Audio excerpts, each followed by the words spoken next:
IMF এর ঋণের চতুর্থ ও পঞ্চম কিস্তি পাওয়ার বিষয়ে শতভাগ নিশ্চিত নয় বাংলাদেশ ব্যাংক, এমন মন্তব্য করেছেন বাংলাদেশ ব্যাংকের মুখপাত্র। সাংবাদিকদের তিনি জানান, ঋণ প্রাপ্তির জন্য দাতা সংস্থাটির শর্ত বাস্তবায়নে অগ্রগতি আছে, তবে শতভাগ বাস্তবায়ন হয়নি।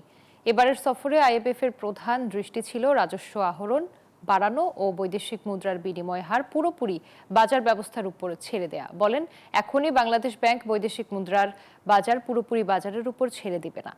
রিজার্ভের পরিস্থিতি আরও উন্নতি হলে পুরোপুরি বাজারের দিকে যাবে বৈদেশিক মুদ্রার বাজার। এছাড়া জুন নাগাদ দাতা সংস্থাটির রিজার্ভের লক্ষ্যমাত্রা বাংলাদেশ ব্যাংক পূরণ করতে পারবে বলেও আশা করেন তিনি।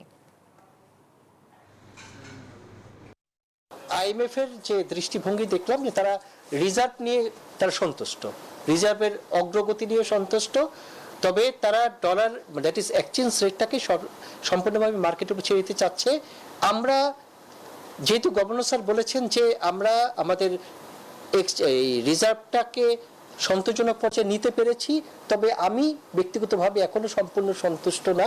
আমি আরেকটু স্থিতিশীল করার পরেই আমরা মার্কেট সম্পূর্ণ বাজারমুখী করে ফেলবো এক্সচেঞ্জ। এই জন্য আর কিছুদিন সবাই চাচ্ছে।